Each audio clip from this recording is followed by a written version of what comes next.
Это не просто тренировка по фехтованию. В зале спортивной гимнастики без преувеличения творится история. На кадрах задействована работа единственной на Кавказе Академии каскадеров. Организованная турецкой кинокомпанией «Угур Стюнд». Адам Угурчиев уже 2 недели готовит каскадеров для большого кинематографа. И эти парни затмят Голливуд, уверен он. Сегодня они бьются на мечах, в другой день отрабатывают актерское мастерство. Много времени уходит на постановку ударных сцен, а также обучение верховой езде и битве на ипподроме. Это заламывание лошади, это после заламывания правильное падение, уйти с лошади, чтобы она на тебя не навалилась.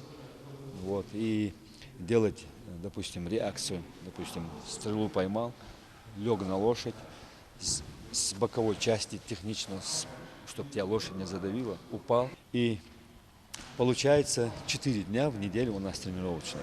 Ребята молодцы, машаллах, мощные. Из них получится даже номер 1. Мы с такими ребятами, это не будет громко сказано, можно переплюнуть даже и Голливуд, потому что я и их не знаю. Были те моменты, допустим, в этих съемках операция «Фортуна».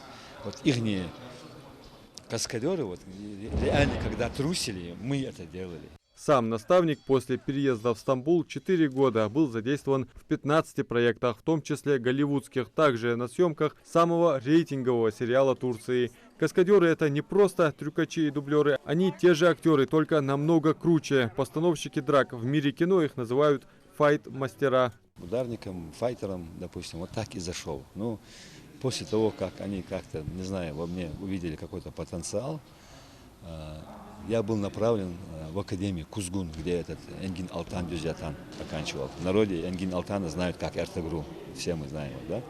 Вот. Находился еще в Академии Апекс, тоже известная в Турции. Вот. С ними тренировался, оканчивал вот эту академию. Должен был за 6 месяцев окончил за 4 месяца. Так как уже горел этим и всегда, когда люди отдыхали, я всегда работал с мечами. Изначально научил одну руку, потом было трудно приучать вторую. Но, алхамдулиллах, сегодня на данном этапе я уже как бы свободно владею 2 мечами вот, одновременно.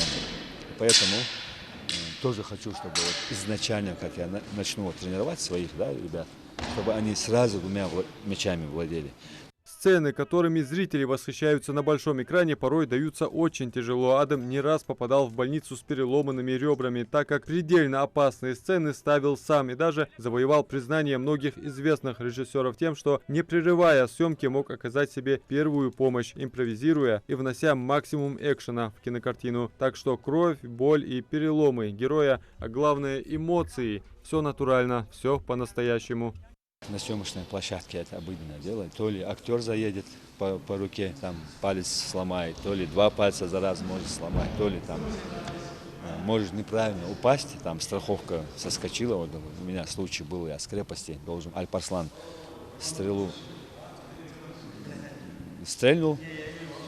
Я должен был сделать реакцию, а под плащом был трос такой, невидимый трос. Этот трос с крана сорвался.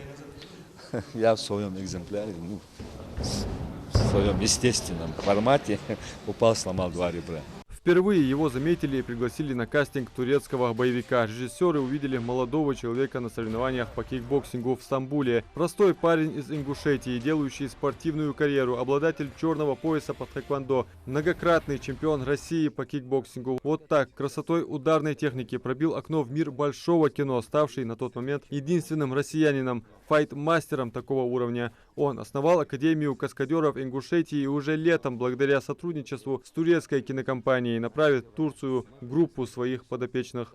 Уже есть перспективные ребята, хорошие, мощные.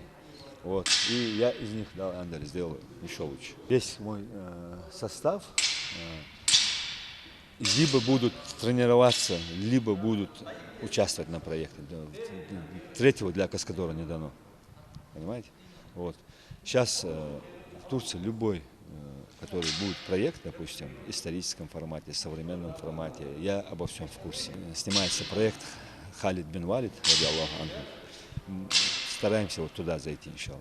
Его подопечные просто в восторге от происходящего. Вытянув счастливый билет, они намерены воспользоваться случаем в полной мере, стать мастерами своего дела, прославить Ингушетию там, где о культуре горцев, об их нраве, взаимоуважению и дисциплине, о датах и красивых обычаях не сильно осведомлены. В их числе Адам Мержоев приехал из Москвы, мечтал стать каскадером, проникнуться атмосферой большого кинематографа, и все это оставалось лишь в грезах до знакомства со своим будущим наставником. Я занимался до 2021 года, и были какие-то простои, а так я занимался до 2021 года, потом познакомился я с Адамом, и Адам подумал, что меня можно взять тоже в команду. Он мне до этого сказал: готовься, я тебя скоро заберу в Турцию.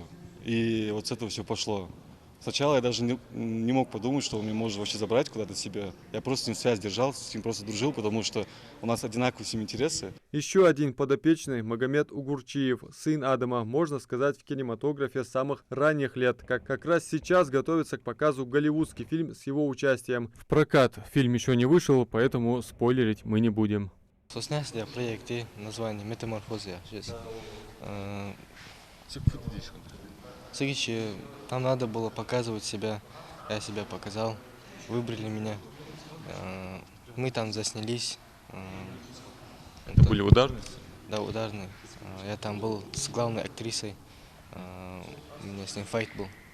Свой проект с Адамом хотел снять и американский актер Марк Дакаскос. Тогда не вышло из-за противоэпидемиологических мер и коронавируса. А вот с Джейсоном Стейтемом они снялись в фильме «Операция Фортуна. Искусство побеждать». Фильм снимали в Анталии. Голливудские актеры и режиссеры вместе с турецкими восхищаются его дисциплиной, целеустремленностью и привязанностью к малой родине. Ведь основная его цель – прославить маленький, но очень талантливый и темпераментный ингушский народ. В Ингушетии это оценил благотворительный фонд «Борись и побеждай», который предоставил им зал для занятий. Набор еще ведется. Просто основная группа состоялась. Даже из этой основной группы, если будут приходить люди, да, вот тоже, если они будут хороши, вот как вот эта основная группа, вот будет добавлена в основную группу. Сейчас Адам вместе со своими подопечными параллельно заняты в съемках исторического ингушского фильма «Кровная месть». Короткометражный фильм снимается в России, Турции и Грузии. Кинокартина рассказывает, как становятся кровниками, каким образом враги ищут примирения и какой ценой достигается прощение. Зритель все это сможет увидеть к столетию ингушской государственности. Адам Мережков, Али Зязиков, Магаз 24.